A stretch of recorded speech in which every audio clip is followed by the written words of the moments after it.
Everyone. Last time पे हमने पढ़ लिया था हिंद यवन आक्रमण और उसके बाद जो भारत में जो आक्रमण हुआ वह किया किसने? शकों ने किया। ठीक है, तो आज हम उनके बारे में पढ़ेंगे क्योंकि एक जो बहुत फेमस जो शक शासक है जिनको कि सब जानते हैं, रुद्रदामन। क्यों? क्योंकि रुद्रदामन का जूनागढ़ अभिलेख है ना, क्योंकि इससे प्रीलिम्स में भी बहुत बार क्वेश्चन आता है। मतलब एक ये बहुत इंपॉर्टेंट फैक्ट हो जाता है, इसलिए मतलब भले ही ये ना पता हो कि वह किस वंश से वहां कनेक्टेड था, पर ये सबको पता होता है कि रुद्रदामन का जूनागढ़ अभिलेख, जिसमें उसने किसके बारे में वर्णन किया था? सुदर्शन झील के जीर्णोद्धार के बारे में वर्णन किया था।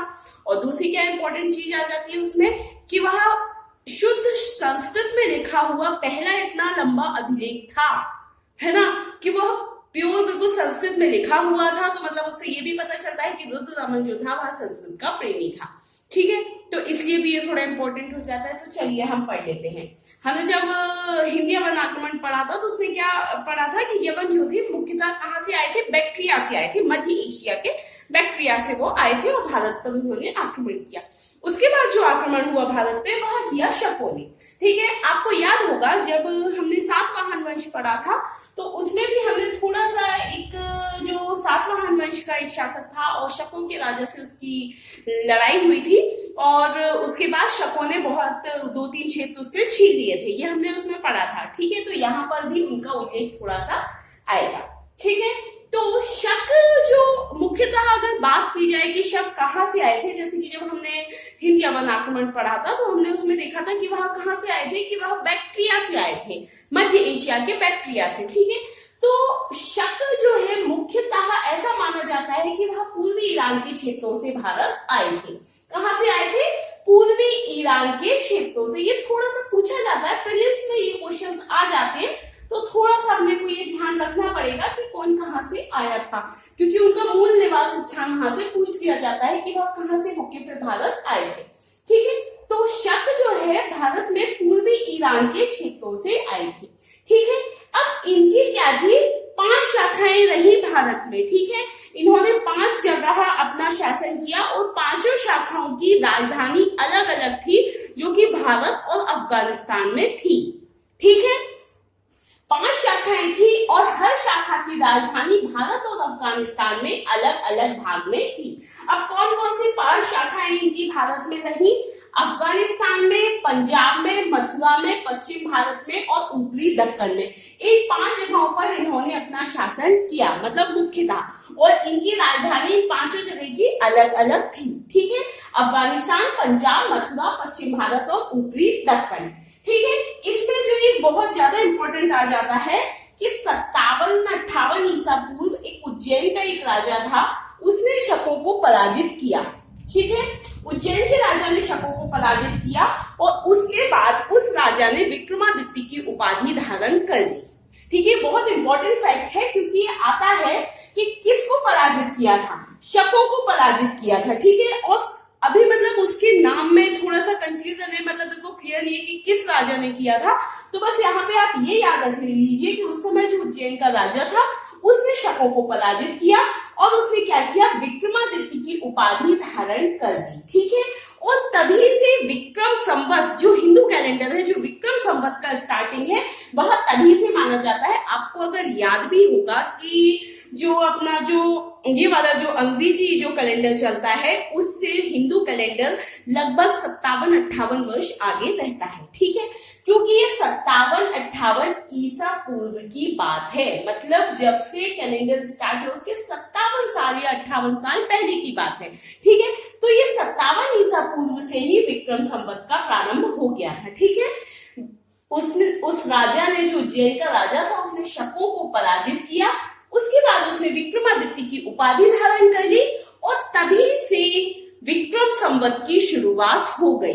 ठीक है, तभी से वह संवत गिना जाने लगा। मतलब जब ईसवी स्टार्ट हुई, मतलब जब पहली ईसवी स्टार्ट हुई तो उस टाइम क्या 57 या 58 साल निकल चुके होंगे, इसलिए उसको हम ईसा पूर्व में लिख रहे हैं। ठीक है, अब अब इसके बाद जब इसने ये विक्रमादित्य की उपाधि धारण कर ली, तो उसके बाद ये उपाधि इतनी फेमस हो गई, जब भी कोई राजा मतलब एक बहुत बड़ी विजय अचीव कर लेता था, मतलब बहुत बड़ी जीतता था, तो उसके बाद वह राजा भी विक्रमादित्य की उपाधि धारण कर लेता था। इसलिए ये कंफ्यूजन है कि वो वाला विक्रमादित्य कौन सा होगा। ठीक है, इसके बाद ये उपाधि बहुत फेमस हो गई थी। कोई भी राजा मान लो कि उसने बहुत बड़ी जीत हासिल की, बहुत बड़े साम्राज्य को पराजित कर दिया, तो उसके बाद उसने भी वह उपाधि धारण कर ली, तो ये उपाधि हो गई थी कि विक्रमादित्य की उपाधि। ठीक है, ये इसके बाद ही हुआ, क्योंकि सबसे पहले क्या किया, उज्जैन के राजा ने शकों को पराजित किया, उसके बाद उसने विक्रमादित्य की उपाधि धारण की, और तभी से विक्रम संवत का प्रारंभ हुआ। तो कब से? 57 या 58 ईसा पूर्व से। ठीक है, इसके बाद जो सबसे प्रसिद्ध शक शासक है वह है रुद्रदामन प्रथम।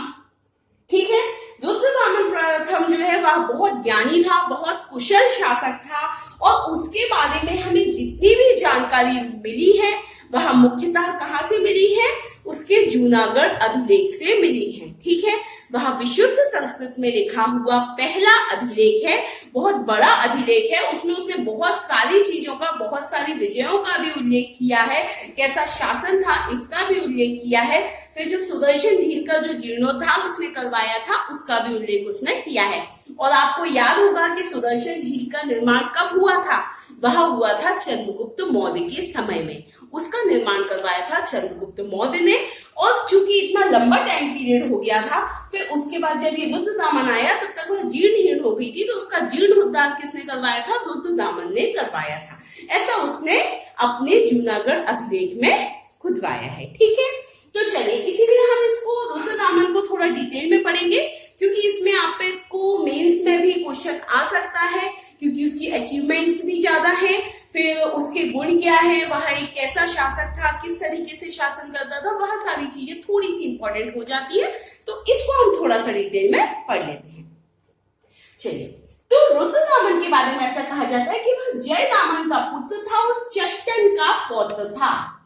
ये चष्टन जो था, पहले चष्टन ही राजा था, और चष्टन की मृत्यु के बाद उसका पौत्र रुद्रदामन शासक बना था। ठीक है, तो चष्टन के स्थान पर बैठा था रुद्रदामन। ठीक है, तो यह जयदामन का पुत्र था और चष्टन का पौत्र था, मतलब पोता। ठीक है, इसके बाद इसके शासन के बारे में कहा जाता है कि इसने 145 ईस्वी से 170 ईस्वी तक शासन किया। कब तक किया? 145 ईस्वी से 170 ईस्वी तक इसने शासन किया। फिर मुद्राओं में ऐसा उल्लेख मिला है कि इसने महाक्षत्रप की उपाधि धारण की। उस समय क्षत्रप मतलब होता था राजा। ठीक है, तो मतलब महाक्षत्रप मतलब महाराजा टाइप। तो जो वहां से जो सिक्के मिले हैं उसमें क्या बताया गया है कि इसने महाक्षत्रप की उपाधि धारण की थी। ठीक है, इसके बाद इसका बात कर ली जाए कि इसका राज्य का विस्तार कहां तक था, तो इसने राज्य को बहुत ज्यादा विस्तार कर लिया था। इसके समय में इसका शासन बहुत बड़े मतलब स्तर पर फैला हुआ था। देखिए, इसमें आपको पता चलेगा कि जूनागढ़ अभिलेख में क्या क्या लिखा है। देखिए, पूर्वी पश्चिमी मालवा, ठीक है, पूर्वी मालवा पश्चिमी मालवा सब इसके अंडर में थे। फिर जूनागढ़ से तो प्राप्त हुए, इसके क्या कई जगह से अभिलेख और भी प्राप्त हुए हैं, लेकिन मुख्यतः जो जूनागढ़ अभिलेख है उसमें इसके साम्राज्य विस्तार का उल्लेख है। ठीक है, तो पूर्वी मालवा, पश्चिमी मालवा, जूनागढ़, साबरमती का तटवर्ती प्रदेश। ठीक है, उसके बाद मारवाड़, सिंधु, उत्तरी कोंकण और पश्चिमी विंध्य, मतलब इतने व्यापक स्तर पर इसका राजपाट फैला हुआ था। ठीक है, तो इसी से समझ में आ रहा है कि कितना महान शासक ये रहा होगा। इसीलिए इसने कौन सी उपाधि धारण की थी? महाक्षत्रप। ठीक है, क्षत्रप मतलब क्या होता है? राजा। ठीक है, तो इसका राज्य विस्तार पूर्वी पश्चिमी मालवा, जूनागढ़, साबरमती का तटवर्ती प्रदेश, मारवाड़, सिंधु, उत्तरी कोंकण और पश्चिमी विंध्य तक फैला हुआ था। ठीक है, इसके बाद इसकी क्या क्या अचीवमेंट्स थी वो भी देख लेते हैं, क्या क्या उपलब्धियां थी। सातवाहनों को पराजित किया इसने। ठीक है, वो जो मैं आपको बता रही थी, जब हमने सातवाहन पढ़ा था तो उसमें हमने पढ़ा था है ना, कि शकों से पराजित हुए तो कुछ क्षेत्र जो है वह शकों के पास चला गया था।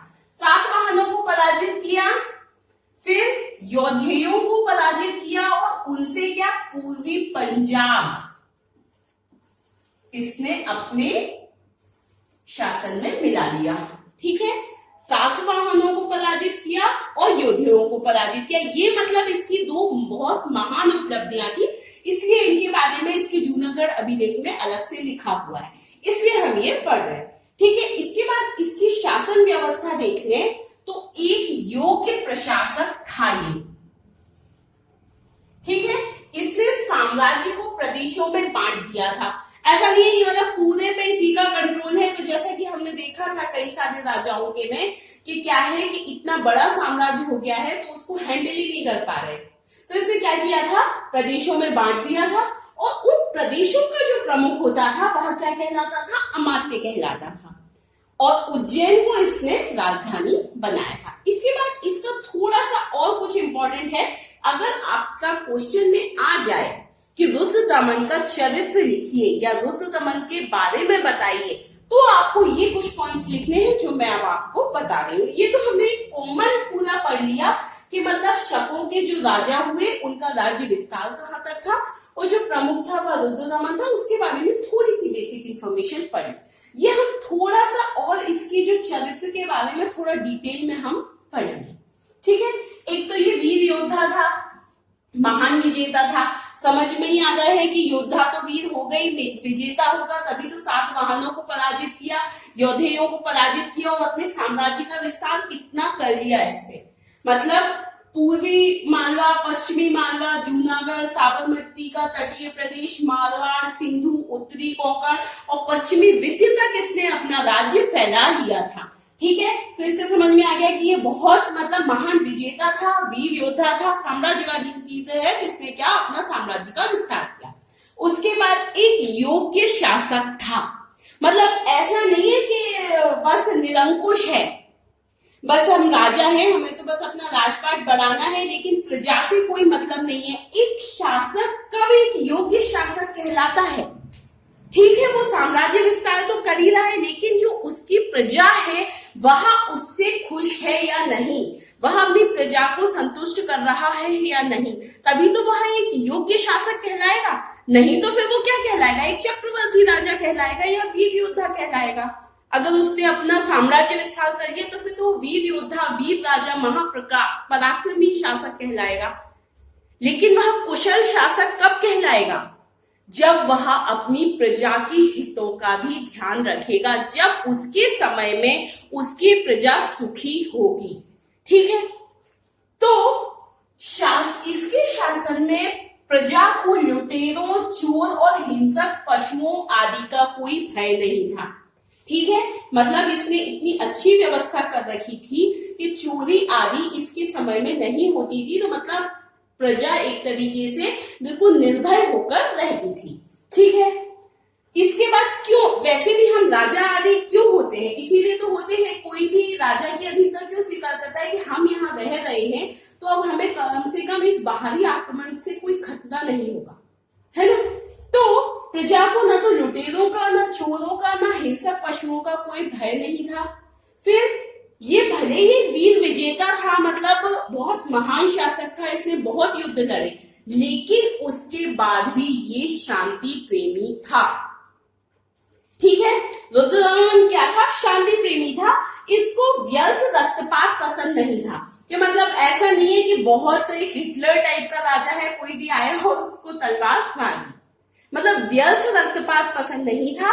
जब भी युद्ध होगा, चूंकि जरूरी है, ठीक है, तो युद्ध में तो रक्तपात होता ही है, लेकिन ऐसा नहीं है कि बस एक हिंसक राजा नहीं था ये। ठीक है, इसके बाद निरंकुश नहीं था, जैसा मैंने आपको बताया, निरंकुश नहीं था। मतलब का क्या मतलब हुआ इसका ये मतलब हुआ कि ऐसा नहीं है कि मैंने डिसीजन ले लिया, मतलब राजा ने डिसीजन ले लिया, अब मंत्रियों के पास ना कोई अधिकार है, भले ही वो गलत क्यों ना हो, लेकिन उसके डर के कारण सब उसकी हाँ में हाँ मिला रहे। इसने मंत्रियों को इतने अधिकार दे के रखे थे कि जब भी कोई समस्या आती थी तो सब लोग बैठकर एक दूसरे से सलाह लेकर, मतलब जो मंत्री परिषद की सलाह होती थी उस पर भी विचार करता था और यदि वो सही होती थी तो उसको मानता था। तो मतलब कोई भी समस्या है तो उसमें मंत्री परिषद की सलाह भी इंपॉर्टेंट होती थी। ठीक है, तो निरंकुश नहीं था, मंत्रियों से सलाह लिया करता था। फिर लोकोपकारी शासक था, जनता के लिए इसने बहुत सारे ऐसे कार्य किए जिससे कि उनका भौतिक जीवन को वह सुखमय बना सके और उनके नैतिक जीवन में भी मतलब वृद्धि कर सके। देखो इसने क्या क्या किया, प्रजा की नैतिक भौतिक उन्नति के लिए इसने कई कार्य किए। ठीक है, कोई भी अनुचित कर नहीं लगाता था, जो उचित है, जो मिनिमम कर है वही लगाता था, अनुचित कर नहीं था, इसलिए भी प्रजा खुश थी। ठीक है, कि वो जो मेहनत कर रही है, ऐसा नहीं है कि आधे से ज्यादा भाग तो उन्हें कर में ही राजा को ही देना है। ठीक है, अनुचित इसने कर नहीं लगाए। फिर उसके बाद हमने देखा कि सुदर्शन झील का जीर्णोद्धार करवाया, सिंचाई आदि के लिए उसकी व्यवस्था की, इसने बांध बनवाए जिससे कि कृषि कर रहे हैं किसान वगैरह तो उनको कोई दिक्कत ना हो, पानी वगैरह की समस्या ना हो। ठीक है, उसके बाद फिर एक और चीज आ जाती है, विद्या प्रेमी। मतलब इसके बारे में ऐसा बोला जाता है कि ये बहुत विद्वान था ये राजा। मतलब सिर्फ पराक्रमी ही नहीं, सिर्फ महान विजेता ही नहीं, मतलब यह शिक्षा आदि में भी, कला में भी बहुत विद्वान था। इसको संगीत, अर्थशास्त्र, न्याय आदि इन सब चीजों की बहुत जानकारी थी, ऐसा मानते हैं। देखिए, सुशिक्षित था ये, व्याकरण का ज्ञाता था, फिर संगीत का भी ज्ञाता था, राजनीति की भी इसको पूरी नॉलेज थी, न्याय तर्कशास्त्र के ज्ञान के लिए भी ये प्रसिद्ध था। ठीक है, तो मतलब ये समझ में आ रहा है कि जो एक रुद्रदामन था वह ओवरऑल एक बिल्कुल एक जो कुशल राजा की एक जो छवि होती है वह उस पर बिल्कुल खरा उतर रहा होगा, है ना, क्योंकि उससे तो यही पता चल रहा है, इसकी जो भी हमने क्वालिटीज देख ली, इसका चरित्र देख लिया, तो एक राजा में जो जो अच्छी क्वालिटी होनी चाहिए वो सारी इसमें मिल रही है। वीर योद्धा है, महान विजेता है, कभी अगर कोई देश, कोई दूसरा राज्य आक्रमण कर दे उसके राज्य में तो ऐसा नहीं है कि भाग जाए प्रजा को छोड़ के, है ना, बिल्कुल डटकर उसका सामना करने के लिए तैयार है। फिर योग्य शासक भी है, अपनी प्रजा की सुख सुविधाओं आदि का बिल्कुल ध्यान रखता है, उसके राज्य में चोरी आदि का कोई भय नहीं है। उसके बाद लोकोपकारी भी है, कल्याणकारी कार्य भी कर रहा है अपनी प्रजा के लिए। फिर विद्या प्रेमी भी है और विद्वान है ना।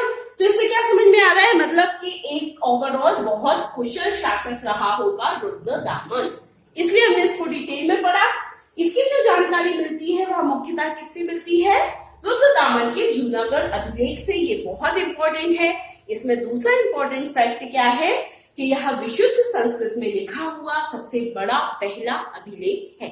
ठीक है, इसके बारे में हम थोड़ा सा और एक बार पढ़ लेते हैं जिससे आपको बिल्कुल परफेक्ट हो जाओ इस टॉपिक में। तो शक जो है, जब हिंद यवन आक्रमण के बाद, यवनों का शासन के बाद जिसने भारत पर आक्रमण किया वह कौन थे, शक थे। यह मुख्यतः कहां से आए थे, पूर्वी ईरान के क्षेत्रों से भारत आए थे। इनकी भारत में 5 शाखाएं इन्होंने बांटी थी और उन 5 शाखाओं की जो राजधानी थी वह अलग अलग थी, कुछ अफगानिस्तान में और कुछ भारत में। कौन कौन सी शाखाएं थी, अफगानिस्तान, पंजाब, मथुरा, पश्चिम भारत और ऊपरी दक्कन। ठीक है, फिर 57-58 ईसा पूर्व में थोड़ा सा इंपॉर्टेंट है, उज्जैन के एक राजा ने शकों को पराजित किया और उसने विक्रमादित्य की उपाधि धारण कर ली और तभी से विक्रम संवत का प्रारंभ हुआ। रुद्रदामन प्रथम सबसे महान शासक हुआ, सबसे प्रसिद्ध शक शासक हुआ। ठीक है, यह चष्टन का पौत्र था। इसने 145 ईस्वी से 170 ईस्वी तक शासन किया, महाशतक की उपाधि धारण की। जूनागढ़ अभिलेख से इसकी जानकारी मिलती है, इसका राज्य विस्तार हमने पढ़ लिया। फिर सातवाहनों को पराजित किया। ये इसलिए इंपॉर्टेंट है कि इसमें ऐसा क्वेश्चन आ जाता है कि रुद्रदामन के बारे में क्या तथ्य सही नहीं है। उसमें एक ये भी आ जाएगा, सातवाहनों को पराजित किया, एक योद्धेयों को पराजित किया, फिर एक सुदर्शन झील का जीर्णोद्धार करवाया और चौथी चीज कोई गलत आ जाएगी। तो अगर आपको ये 3 चीजें पता है तो चौथी आप टिक कर सकते हैं, ठीक है। फिर शासन व्यवस्था हमने देख ली। योग्य प्रशासक था, साम्राज्यों को प्रदेशों में बांट दिया था, उन प्रदेशों का प्रमुख क्या कहलाता था? अमात्य कहलाता था। राजधानी किसको बनाया? राजधानी हमेशा हर एक राजा की इंपॉर्टेंट होती है, ठीक है, कि किस शासक ने कहां पर अपनी राजधानी बनाई, ठीक है। तो ये आपको हर उसमें याद रखना है, ठीक है। तो कहां बनाया? उज्जैन को बनाया। फिर चरित्र हमने देख लिया, वीर योद्धा था, महान विजेता था, योग्य शासक था, लोकोपकारी शासक और विद्या प्रेमी। Okay, thank you.